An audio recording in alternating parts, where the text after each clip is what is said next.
All right, Adele. So you witness a little bit of this. I am I'm puppy sitting, and then I have this 3-year-old human daughter and an 8-year-old human daughter. And then I have my service dog, and we have a 1-year-old Great Dane puppy that is ours. And just in the matter of like 4 minutes, like the energy completely changed, and the dogs started like, one dog didn't want to play with the other dog, and then my 3-year-old hurt my 8-year-old's feelings, and it was just like that. And then now we're in this world where, well, you and I have worked from home for a bit, but we're in this world where, like I turn on the computer and all of a sudden here we are. Yes. And it's like, I'm sweating a bit. You look gorgeous. You look beautiful. Thank you. You do too, actually. Thank you. But I've got, like my tank top on. I managed to rip my jeans, which I can't show you on Zoom, but I managed to rip my jeans in this like 4-minute period. And there's been times where I'm doing something and the door opens and all of the dogs stampede, and a little 3-year-old says, "I'm hungry." Right. So I'm welcoming all of that right now. Exactly. Living in the moment. Yes. And I'm also so grateful that it was you on the other side of the phone, or of the TV, and that I get to, it's not a TV. What are we calling this today? This laptop screen. Right. Computer, yes. Yes. So tell me all right, I'm going to ask you, what's your favorite book on that shelf behind you? I'm going to ask you a hard question. Oh, my favorite book? Great question. Wow. Okay. I don't see it there, but my favorite book right now is The Master and His Emissary by Ian McGilchrist. Okay. It is, and he's a neuroscience psychiatrist, and he looks at the difference between the right brain and the left brain, and it is so exciting, Bunny. I mean, when you read one of those books and you go, "Oh my gosh, he's got it." Right? Yes. Have you ever had one of those experiences? That's what I got when I read this. Okay, it's so amazing. You have to send me that link, because my like mentor, and he's a part of the family. He is a neurosurgeon who works, his passion is horses, and so that's why we did that, was because a horse is a prey animal and a human is a predator animal. And so the fascination in working with leading in a herd form as a default. So the rest of our listeners are like, "Oh my gosh, this is what we're talking about brain." We're just geeking out here, right?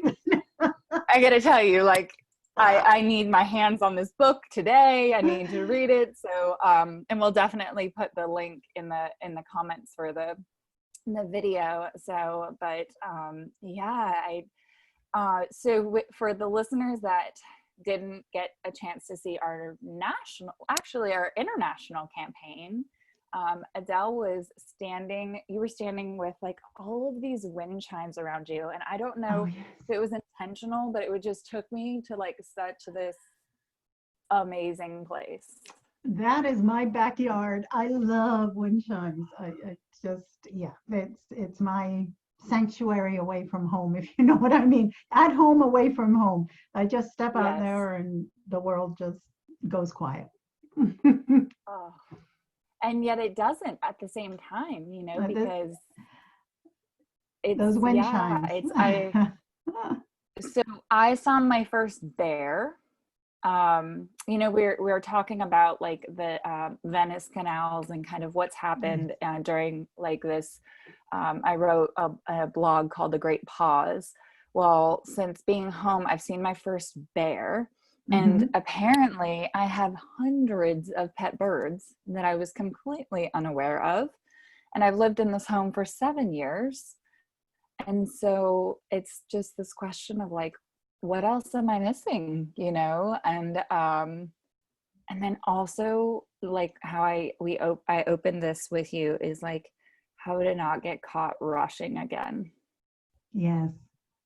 Yeah. And so because you gave, I'll tell everybody, you gave me the opportunity to reschedule this. We got the time a little off, and then I got a little wrapped up in that swirling dervish. And so it was like, do we reschedule, or do we just embrace it and go with it? And so, you know, that's where I'm here with you, embracing it and going with it, with my hundreds of birds. And I don't know where my bear went. He's probably not one that I want to hang around for very long. I can't blame you there. But it's true. I've seen deer, I've seen muskrat, I've seen so many animals just come out, right? They're just coming out and they're just taking to the street, and it's so beautiful to watch. You know, I mean, we are entering the unknown. You know how I speak, Bunny, right? We don't know what's coming at us now, and the world's speeding up. It's coming faster and faster. And so it's inviting us to be in the present moment. It's inviting us to be here now and to embrace who we are right now, today. Let's not worry about tomorrow. Let's let go of the past. It's done. And let's come into this present moment right here and connect with who we are and connect with that right hemisphere of our brain.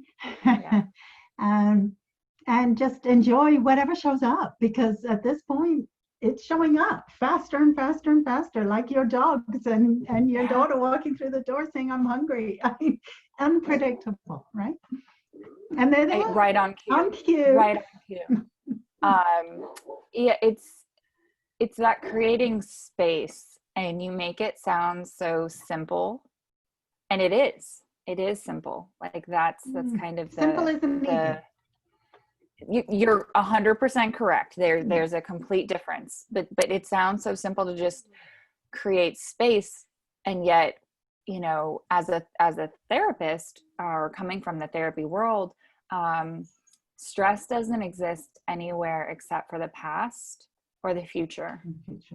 And in the present moment, like if you take that further, then I mean, I would, for me, in my brain, and I don't pretend to know everything, but I would imagine that my biases, my prejudice, my preferences, like how many things, like my daughter to be able to say, like, I don't like that, I don't like eating that. When's the last time you've eaten it? You know, like, is this just something that you've made a decision today, or are you deciding this for the rest of your life? And so just creating kind of space for those conversations to be able to say, you know, is this now, or am I making this choice for my future self?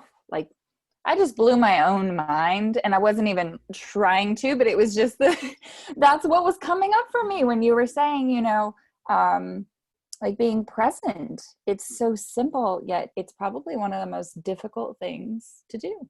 Yeah. So I like to say the easiest way to be present is to become aware of what's going on and let it go, rather than striving to be present. That's where people get it wrong. They think that presence is a place, right? A place that they have to get to before they can enter the now. It already exists. It's just here now. And your job is just to become aware of what is, instead of judging it, like you're talking about, right? Your daughter saying, well, I don't like that. Well, she doesn't actually know that, right? She just has a concept that she thinks she knows. So if she was older, I would invite her to let go of that concept and then see what shows up, right? So it's always this removal, a method of subtraction instead of a method of addition. That's probably the easiest way to get to the now. Let's subtract what we know and get to the unknown. Yeah. And making space, you know, I've done, over the past couple of years, I've done daily meditation practice. And my husband came home and I said, I'm going to go meditate. And he said, didn't you meditate this morning? And I said, this is going to be my 4th meditation of the day. Wow. Because, you know, it's that releasing, you know, so it's that releasing when I'm feeling, so in my mind, if this is helpful for the listeners, this is the image that I have. So in my mind, You know, the time is flowing like a river, and I'm this rock that lives in this river. And so as time from like the future is approaching me, I don't really know what it looks like, because I'm just living in this river with the water that's around me right now, but then the water goes around and it's now in the past. And so for me, with meditation, it's just about continuing to go back to, oh, that's just the river going past me, which are my thoughts. You know, that's just this experience that's going past me. However, you know, just as with the river and a rock, it's shaping me. And that's kind of this magical opportunity. So that's the visual that I have. And sometimes when I'm struggling to get into that moment, because I hear the dogs, or I hear the kids, or I hear myself, right? I mean, that's the pure irony in being a therapist and having voices in our head. We all have voices in our head. You know, and so I imagine sinking like deeper and deeper. One of my birds is out there right now. Sinking deeper and deeper into, like, as if I'm sinking to the bottom of the clearest pond. And, you know, it's like, will I ever actually get to the bottom? I don't know. You know, you just witnessed me go from the present of what I was thinking, which was formulating something in the future, to then tell you to the actual present of, look, Adele, there's a bird. Right. So it's just kind of that constant.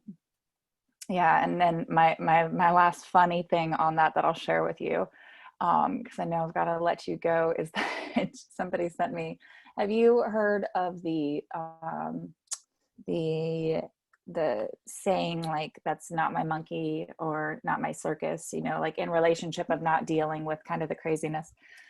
So however many Great Danes that I have in my house, and the girls, and my husband's, you know, on military duty right now. And so I was on the phone with one of my male friends, and he sends me this message, and it has Lucille Ball, you know, trying to eat all of the chocolates. Oh, and it's yes. like that moment when you realize that this is your circus. So much so, this is my circus. So I'm going to create space for you to leave, not leave our listeners, because I know that Adele and I have had a relationship for several years. So I know we'll be back together to have more difference makers conversations, but I want to create a little bit of space for you to share whatever you would like to in this moment. Oh, lovely. Here's what I'd like to share. When things need disrupting, when things are unpredictable, like we're in right now, the safest course of action is to take risks. Okay? Whereas in a stable society, when everything is knowable and known, then the safest thing to do is to do what you did yesterday. Today, let's disrupt it all. It needs disrupting. Would you agree? Right? So being able to take risks, being able to say, okay, let me just go out there and just do something and see what happens, that is the safest thing to do when the future is unpredictable. All right? So let's try and make that happen. And I'm going to need everybody to pause this, rewind it, and then write down that exactly what Adele just said, just as almost as an affirmation, because I think that is so good. That's medicine right now. That's medicine. Because everybody's afraid of all this disruption, and I think it's the perfect place we need to be. Let's break it. Let's break the mold, and so we can really reinvent it. Cool. Well, so now I'll show you my disrupted genes that happened. There we go. And all I was doing was creating space. I didn't even know it. Here I was thinking I just ruined my genes. All I was doing was disrupting to create some space. It's 90 something degrees here, so I have a little bit more air conditioning. My life is actually improved. So Yay. I love I it. adore you. Thank you so much for Oh, being thank you, here, Bunny. being a part of the international spread of these difference makers discussions. I hope that they have helped your community as much as they've helped mine. And so you will have your little circle of beautiful Adele photo below this for all of those listeners. And I imagine it'll go back to your website. Sure, absolutely. Yeah, I'm going to send it over to my marketing team and they will do their magic. So, Thank you so much. love I you. appreciate you. Yes. Have an amazing day. Thank you, you too. Bye-bye. Bye now.